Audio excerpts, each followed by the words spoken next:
financial freedom. Have you heard this word before? Is your whole life focused only on earning money? Do you think that at some point you will be able to reach a level where you will not worry about money? You have to get the answers to all these things today. So, here we will discuss about 10 such steps by following which you can achieve financial freedom, meaning you can earn a lot of money. This 10-step process is taken from the book Financial Freedom, written by Grant Sabatier. Step 1. Understand where you are at. If you don't know where you are today, you cannot achieve financial freedom. Seeing how much debt you have, how much savings you don't have, and how much money you need to get out of can be pretty depressing. But to grow in the right direction, these are precious steps. First, make a list of all your debts, mortgages, student loans, car loans, credit cards, and any other debt that you owe. And also, do not forget the money you have taken from your friends and family members. Now, take a deep breath. Take another deep breath. Now, add up all those numbers. How much total debt do you have? If the number is big enough, don't panic. We will share with you some such ways by which you will be able to pay all that loan. If it's a small number, congratulations to you. Now take a look at all the money you have saved. Make a list of SARI savings. Compile a list of all your savings. Savings accounts, stocks, company stock matching programs, company retirement matching programs, and retirement plans. After this, we will add recurring monthly payments, which you get from salary, side hustle money, and other things. Keep this number in mind as we will do them easily using financial freedom tips. Step number 2. Look at money positively. Debt can be a little bit discouraging, but remember that money is a good thing, even if it seems to carry a lot of burdens right now. You deserve to achieve financial freedom. According to You Are a Badass at Making Money by Jen Sincero, people who don't make a lot of money often feel shame when it comes to making money. And so, the most significant obstacle many people experience when making money is that they feel like having money is evil. Many feel guilty for having it and guiltier for wanting it. Sincero has said about money, we use it every day to enhance our lives, yet we always seem to focus on the negative about it. Money is simply a necessity like food or water. It helps you buy the things you need and live the life you want. So, to experience financial freedom, you will need to look at money as a tool to help you achieve your dreams, fuel your energy, and live a stress-free life you can enjoy.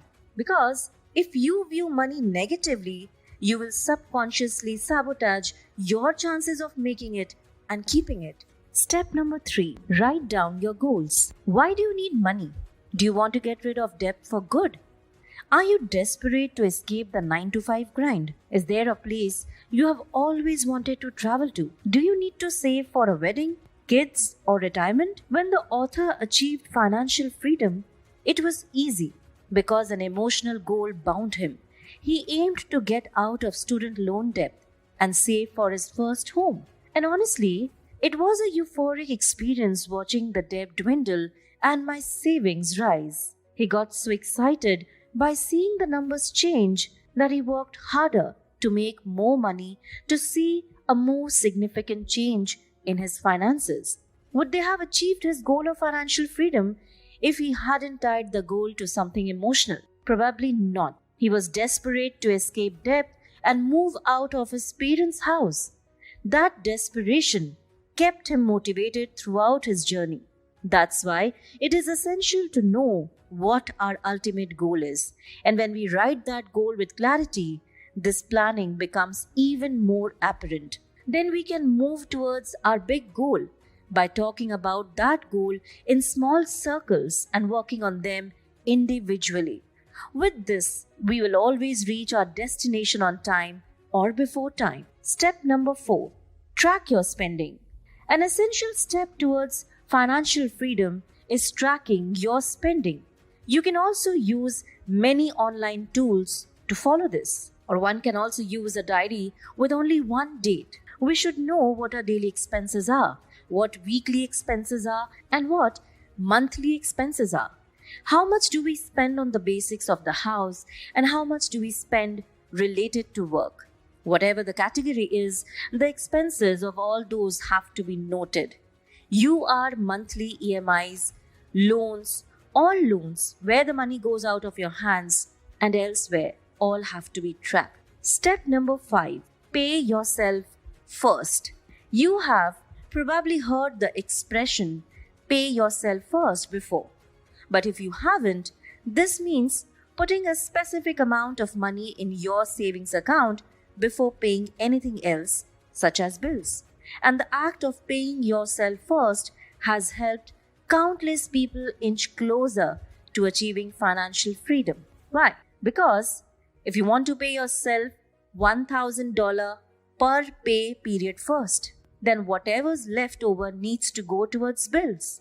And if you don't have enough to cover those bills, you are forced to pick up a side income to cover the cost. Why? By paying yourself first, you guarantee that you are always putting money aside to invest in yourself. By doing the opposite, you only get whatever is left over, which usually isn't substantial enough to help you experience financial freedom. You can pay yourself first in other ways too. For example, if your company has a retirement savings program, you can ask to have money withdrawn for your retirement. That way, you are investing in yourself and your future first. Then the money gets deducted from your pay, so everything left over is money you can put aside for your bills and expenses. Step number 6, spend less. In 1958, Warren Buffett purchased a 5-bedroom home for $31,500 and hadn't moved out of it. His net worth is around an astounding $100 billion. Of course, he can afford a more extensive and expensive home. But his frugality might very well be why he's one of the world's wealthiest people. On the other hand, Kanye West isn't afraid to flaunt his money. He lives in a $20 million mansion, and at one point, with $53 million of debt, he decided to ask Mark Zuckerberg for $1 billion on Twitter. The difference between the two super successful gentlemen: Buffett didn't spend more than he needed to, and West spent money he didn't have. The truth is that plenty of rich people don't look like rich people. Zuckerberg wears the same boring t-shirt and jeans every day. Buying less stuff can help you get richer. By spending less, two things work in your favor.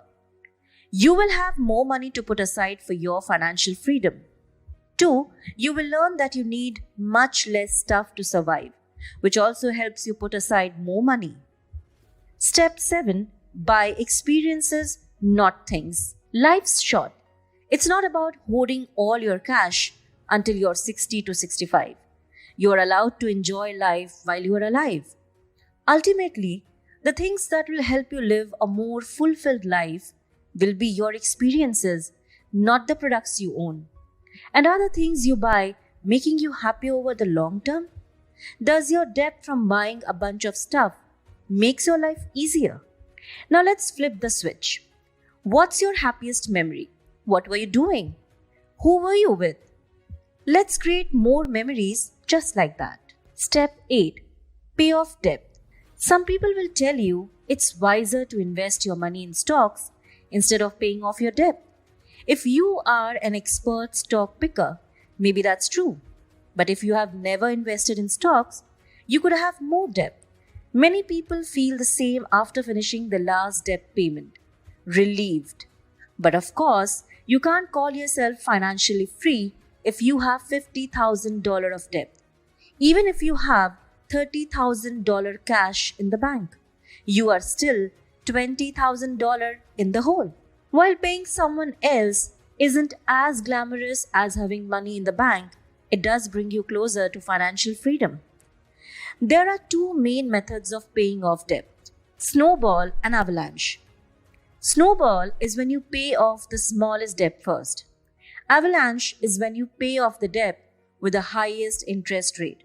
Of course, you need to decide what works best for you. But when the author worked towards becoming debt free, he did the snowball effect. It helped him keep more motivated since he was able to get rid of his first debt, a $1,200 credit card bill, in only a month.